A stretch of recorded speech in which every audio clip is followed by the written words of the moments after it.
مصعب بن عمیر کو گھر سے نکال دیا چچا نے، اور برہنہ کر کے نکالا ہے کم وقت کو، اس لیے کہ باپ مر گیا تھا، بہت دولت چھوڑ گیا تھا، ماں نے بڑے ناز و نام میں پالا تھا، کہتے ہیں 200 درہم کا جوڑا اس کا بن کر آتا تھا شام سے، جیسے کبھی ہم کہتے تھے کہ پنڈت نہرو کے کپڑے جو ہے پیرس سے سل کر آتے ہیں، اور جہاں سے گزر جاتا تھا مصعب اتنا اس نے لگایا ہوتا تھا عطر کے پوری گلی جو ہے وہ خوشبو سے جو ہے بھر جاتی۔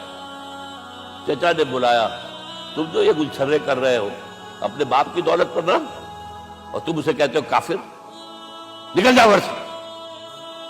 وہ چلنے لگے، he was a ten ager, چلنے لگے۔ وہ سمجھا تھا کہ میرے یہ کہنے سے اس کے تو اس کو تارے نظر آ جائیں گے، یہ فوراً جو ہے توبہ کرے گا، پلٹ آئے گا۔ چلنے لگے تو اسے اور غصہ ہے، یہ کپڑے بھی اسی باپ کے ہیں، اتارو۔ وہی اتارے کپڑے، مادرزاد برہنہ ہو کر ماں کے پاس گئے۔ ماں نے آنکھوں پر ہاتھ رکھا، مصعب کیا ہوا ہے؟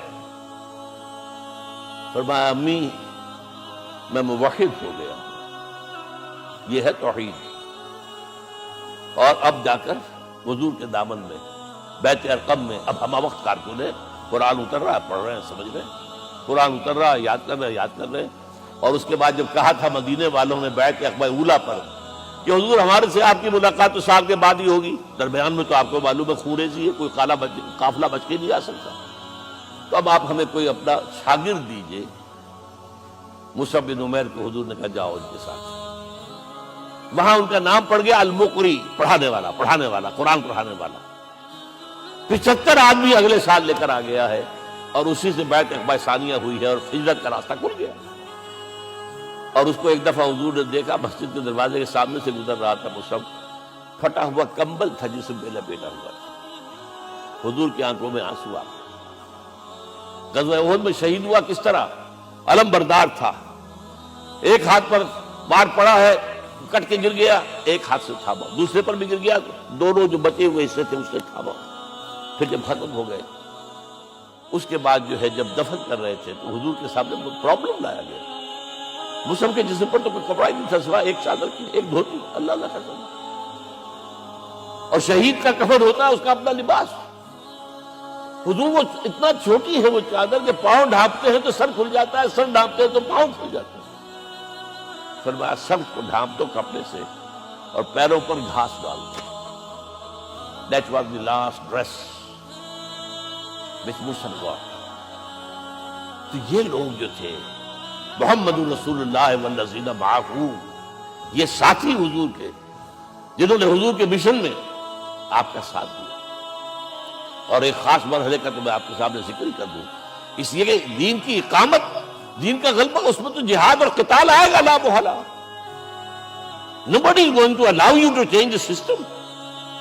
اگر سسٹم بدلتا ہے تو اس کے ساتھ جو مفادات بدلتے ہیں وہ ختم ہو جاتے ہیں، جو پریولیجز ہیں وہ ختم ہو جاتے ہیں۔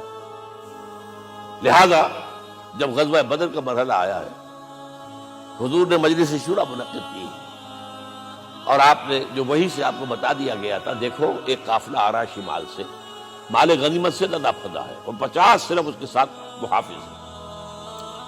ایک لشکر آ رہا ہے جنوب سے، نیل کانٹے سے لیس، اور اللہ نے وعدہ کیا ہے کہ ایک پر ضرور تمہیں فتح دے گا، بتاؤ کدھر چلے۔ یہ اصل میں کسی بھی سپہ سالار کے لیے وقت ہوتا ہے کہ اپنے ساتھیوں کے مورال کا اندازہ کرے۔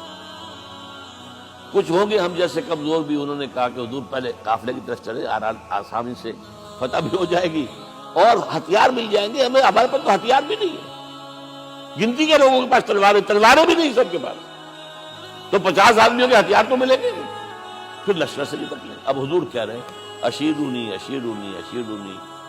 حضرت مقداد بن اسود کھڑے ہوتے، حضور ہمیں موسیٰ کے ساتھی نہ سمجھیے جنہوں نے کہہ دیا تھا فَذَهَبْ أَنْتَ وَرَبُّكَ فَقَاتِلَا إِنَّا هَاهُنَا قَاعِدُونَ۔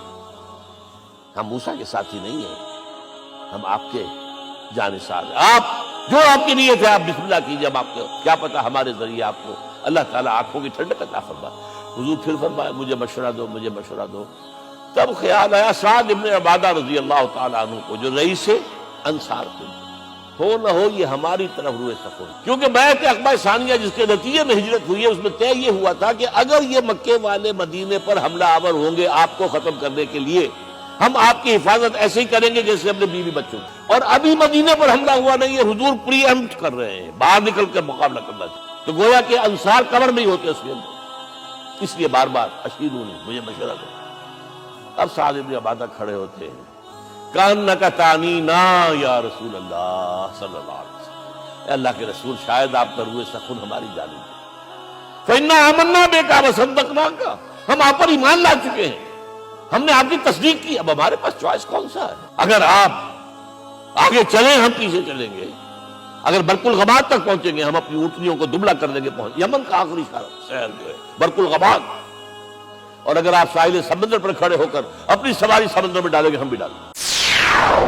يا رب فاجمعني بكل الصحب والأحباب واكتب لنا أن ندخل الجنات بالريان.